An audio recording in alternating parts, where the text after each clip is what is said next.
त्यसमा हजारौं होइन लाखौं र पछिल्लो चरणमा त करोडौं जनता सामेल थिए। त्यसकारण एउटा ठुलो युगान्तकारी परिवर्तनको वाहक माओवादी जनयुद्ध हुन सकेको हो। एकचोटि हामी एक ठाउँमा उभियौँ मात्रै भने त्यसका नीति योजना कार्यक्रम बनाउनेमा मेरो नै नेतृत्वदायी भूमिका थियो। हामी माओवादीले बिउ रोपेर आएका छौँ, हेर्नु होला केही समयपछि त्यो फुल्छ फल्छ।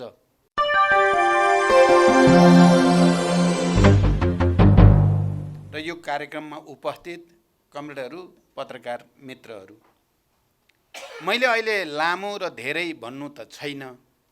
सबैभन्दा पहिला त कमरेडहरूले समायोजन, ध्रुवीकरण र माओवादी धारालाई एकीकृत र केन्द्रीकृत गर्ने निष्कर्षसहित आज जसरी यहाँ जोडिन आउनु भएको छ, यो एउटा ठुलै सन्देशको रूपमा देशभरि र संसारभरि पनि प्रवाहित भएको छ भन्ने म ठान्छु। क्रान्तिकै खोजीमा परिवर्तन र रूपान्तरणकै निम्ति भनेर केही समय अगाडि उहाँहरू हाम्रो मूल धार भनौँ या मूल घर भनौँ या मूल नेतृत्व भनौँ बाट उहाँहरू अलग्गिनु भएको थियो। अहिले म यो कार्यक्रममा यसो हेर्दै गरेँ, यहाँ धेरै जसो अलग्गिएर अनि फेरि फर्केका कमरेडहरू नै देखिरहेको छु मैले। जगबहादुर मल्ल, राजेन्द्र बस्नेत, विमल अधिकारी लगायत धेरै साथीहरू चाहिँ त्यसरी नै क्रान्तिको खोजी गर्ने सन्दर्भमा जानुभयो र अनुभव सहित, तिता मिठा अनुभव सहित फेरि एउटा नयाँ निष्कर्ष सहित यहाँ फर्किनु भयो। त्यही प्रक्रियाको एउटा नयाँ कडी आज ओम प्रकाश पुन, शङ्कर खड्का लगायतका सिनियर कमरेडहरू, हिजो माओवादी जनयुद्धको क्रममा महत्त्वपूर्ण भूमिका खेलेका कमरेडहरू नै यहाँ समाहित हुन आउनु भएको छ। र यसले पक्कै पनि बाँकी रहेका कमरेडहरूलाई पनि एउटा राम्रो सन्देश दिएको छ। यो देशको राष्ट्रिय स्वाधीनताको लागि परिवर्तन, जो जनयुद्ध र जनआन्दोलनको बलमा हजारौं शहीदहरू, बेपत्ता योद्धाहरू, घाइते अपाङ्गहरू र लाखौं करोडौं जनताको रगत पसिना मिसिएर जे उपलब्धि हासिल भएको छ, त्यो उपलब्धिको रक्षा गर्न र थप उपलब्धि हासिल गर्न समाजवादको यात्रातिर, वैज्ञानिक समाजवादको यात्रातिर यो देशलाई डोर्याउन माओवादी धाराहरू सबै नै एकीकृत र केन्द्रीकृत हुन जरुरी छ। म फेरि एकचोटि माओवादी केन्द्रको अध्यक्षको हैसियतले, जनयुद्धको सुप्रिम कमान्डरको हैसियतले पनि, त्यसको एक किसिमले भनियो भने आर्किटेक्चरको हैसियतले, किनकि सुरुदेखि अन्त्यसम्म त्यसका नीति योजना कार्यक्रम बनाउनेमा मेरो नै नेतृत्वदायी भूमिका थियो। त्यसमा सहभागी सबै कमरेडहरू सबैलाई म फेरि यो मञ्चबाट हामी कसैले कसैप्रति दुराग्रह या पूर्वाग्रह होइन, आजको देशको यथार्थलाई आत्मसात गरौँ र फेरि राष्ट्रिय स्वाधीनता र परिवर्तनको निम्ति एक ठाउँमा केन्द्रित भएर एउटा नयाँ अभियान, एउटा नयाँ आन्दोलन, ध्रुवीकरण र रूपान्तरणको एउटा नयाँ प्रक्रियामा अगाडि बढौँ। म गम्भीर रूपले यो अपिल गर्न चाहन्छु। यो कुरा साँचो हो, माओवादी धारा र अझ त्यसमा पनि क्रान्तिको खोजी गर्न जाने कमरेड मोहन वैद्य या कमरेड विप्लव लगायत उहाँहरूबाट हुन्छ होला भन्ने सोचेर जाने सबै कमरेडहरूप्रति, उहाँहरूको क्रान्तिकारी नियतप्रति, क्रान्तिकारी स्पिरिटप्रति मलाई कहिले पनि शङ्का भएन। त्यसकारण अहिले पनि त्यो उद्देश्यका साथ गएका कमरेडहरूप्रति हाम्रो र मेरो हृदयमा उच्च सम्मान नै छ। तर कुरा के हुन्छ, क्रान्तिकारीको चाहनाले मात्रै हुने कुरा होइन। क्रान्ति जनताको कर्म हो, वर्गको कर्म हो। लाखौं करोडौं जनतालाई गोलबन्द गर्ने कुरासँग क्रान्ति क्रान्तिकारीले गर्ने होइन। लेनिनले बडो प्रष्टसँग भन्नुभएको छ, क्रान्ति क्रान्तिकारीले नै मात्रै गर्ने भन्ने ठुलो भ्रम छ मानिसहरूलाई। त्यस्तो होइन। सही विचार, सही नीति योजना कार्यक्रममा लाखौं करोडौं जनतालाई गोलबन्द गरेर जनताले गर्ने कर्म हो क्रान्ति।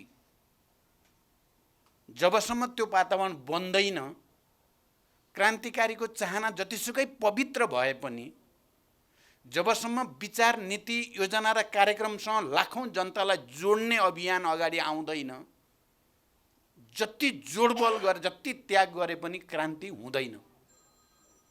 एउटा विशिष्ट परिस्थितिमा हामी माओवादी पार्टीको विकास भयो, जनयुद्धको विचारको विकास भयो, लिडरसिपको विकास आन्दोलनकै बीचबाट भयो र पार्टीको सामूहिक विवेकको केन्द्रीकृत अभिव्यक्तिको रूपमा विचार श्रृङ्खलाको जन्म भयो। त्यो कुनै व्यक्तिको चाहनाले भएको कुरा होइन। त्यो प्रचण्डको मात्रै चाहनाले, इच्छाले भएको कुरा होइन। त्यो नेपाली समाजको वर्ग सङ्घर्ष, राजनीतिक सङ्घर्ष, विचारधारात्मक बहसको बीचबाट जनताले, वर्गले जन्माएको कुरा हो। त्यो वर्गले जन्माइसकेको कुरालाई कुनै व्यक्ति विशेषले हटाउन खोजेर, मेटाउन खोजेर मेटिने कुरा पनि होइन। त्यो इतिहासले अगाडि ल्याएको कुरालाई इतिहासले बचाएर नै राख्छ। मैले भन्ने गर्छु, माओवादी जनयुद्ध एउटा ऐतिहासिक विद्रोह थियो। त्यसको नेतृत्व गर्ने विचार एउटा महान क्रान्तिकारी विचार पक्कै पनि थियो। त्यसमा हजारौं होइन, लाखौं र पछिल्लो चरणमा करोडौं जनता सामेल थिए। त्यसकारण एउटा ठुलो युगान्तकारी परिवर्तनको वाहक माओवादी जनयुद्ध हुन सकेको हो। साथीहरू जो लाग्नुभयो उनीहरूप्रति सम्मान छ। म ती 12 जना शहीदहरूलाई क्रान्तिकै शहीदको रूपमा सम्मान गर्न चाहन्छु। म कमरेड विप्लव, जसले क्रान्ति नयाँ ढङ्गले गर्न सकिन्छ, म गर्छु भन्ने जोसको साथ जानुभयो, उहाँलाई पनि म मेरो तर्फबाट उहाँको त्यो भावनालाई म सम्मान गर्न चाहन्छु। तर क्रान्ति फेरि पनि वर्गको कर्म हो। ठोस परिस्थितिको ठोस विश्लेषण र विचारको सहीपना बिना चाहनाले मात्रै क्रान्ति हुन सक्दैन। यथार्थ फेरि पनि त्यो अनुभव जो वैद्यजीले या विप्लवजीको नेतृत्वकोमा भएका साथीहरूले जो अनुभव हासिल गर्नुभयो, त्यो अनुभव नेपालको कम्युनिस्ट आन्दोलनको, क्रान्तिकारी आन्दोलनकै एउटा अनुभवको रूपमा इतिहासमा रहनेछ। त्यसलाई निषेधित गर्ने गल्ती मैले चाहिँ गर्ने छैन। त्यो पनि हाम्रै अनुभव हो। त्यहाँ पनि रगत पसिना बगेको छ। त्यसलाई पनि हामीले आफ्नो अभियानको एउटा कडीको रूपमा जोड्नै पर्ने हुन्छ।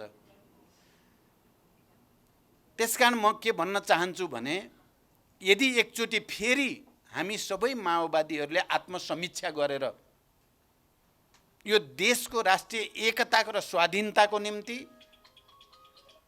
समाजवादको आधार निर्माणको निम्ति र जनतालाई राहत, विकास र समृद्धिको एउटा नयाँ यात्रातिर नेतृत्व गर्ने दायित्व हामीले पुरा गर्ने हो भने हामी सबभन्दा पहिला एक ठाउँमा उभिन जरुरी छ। हामी सबै एक ठाउँमा उभिएर जनतालाई अपिल गर्ने हो भने मलाई अहिले पनि पुरै विश्वास छ कि देशको अत्यधिक ठुलो सङ्ख्याको जनताले हामीलाई साथ दिनेछ र हामी विजयी हुनेछौँ। कसैले हाम्रो विजयलाई रोक्न सक्ने छैन। यो विश्वास म व्यक्त गर्न सक्दछु। त्यसकारण हामी सबैले आत्मसमीक्षा गरौँ। मैले भर्खरै माओवादी केन्द्रको 8औं राष्ट्रिय महाधिवेशनमा माओवादी केन्द्रको आत्मसमीक्षा गरेको छु। गल्ती कहाँ भयो? म अध्यक्षको नाताले मैले साथीहरूको क्रान्तिकारी भावना त हो, तर आजको अन्तर्राष्ट्रिय परिस्थिति, राष्ट्रिय परिस्थिति, वर्ग सङ्घर्षको विकासको स्थिति अनुसार अब हामी अलिकति नयाँ तरिकाले जानुपर्छ है। हामीले गणतन्त्रसम्म यो देशलाई लान सकिन्छ भन्ने निर्णय चाहिँ चुनमाङ बैठकमा गरेका थियौँ। हामी सबै एकै ठाउँमा थियौँ।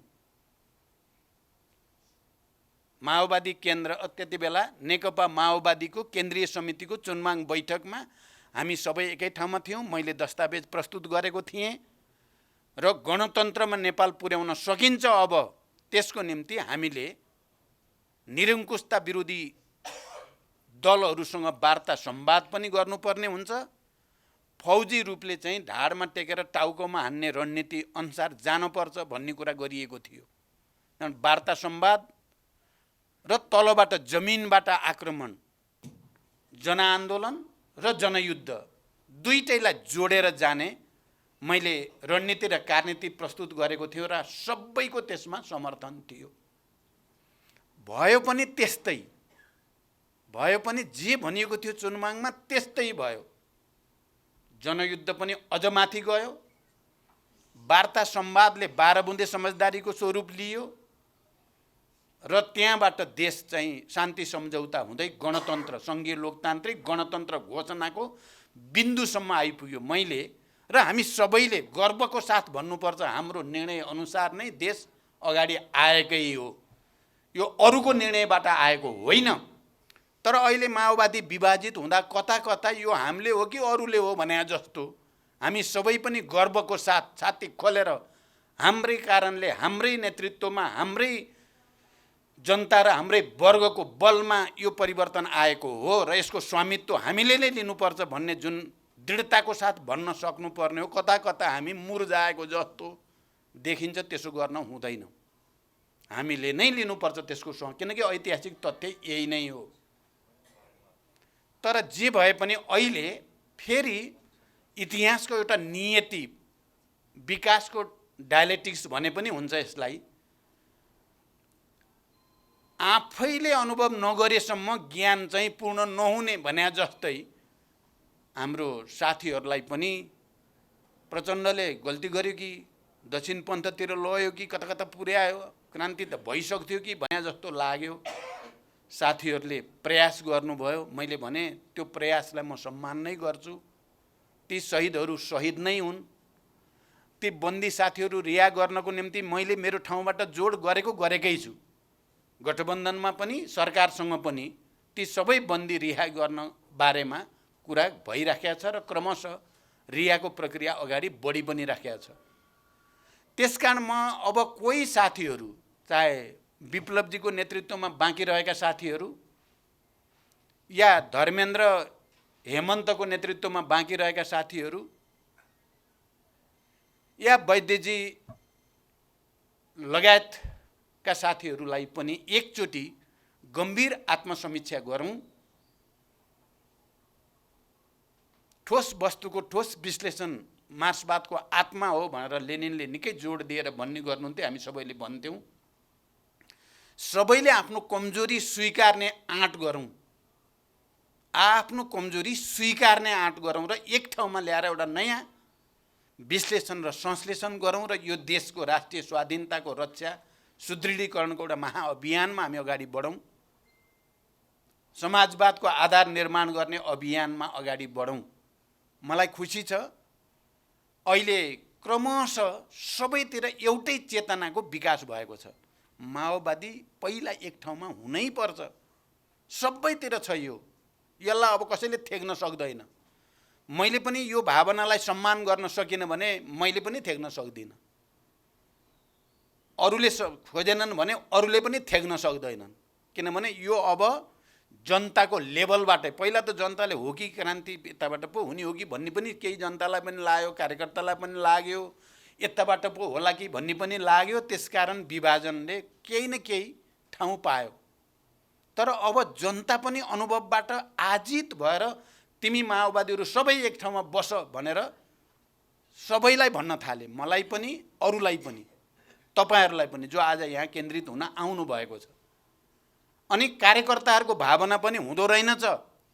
अन्ततः त आउन पर्ने त त्यही प्रतिस्पर्धा, त्यही चुनाव प्रयोग, त्यही 3 बुँदे भने पनि जति बुँदे भने पनि बाटो त फेरि यही बाटोमा सबै घुम्दै फिर्दै आउनु नै पर्ने भएपछि त झन् किन भन्ने दबाब जनताबाट नि हुने भयो, कार्यकर्ताबाट पनि हुने नै भयो।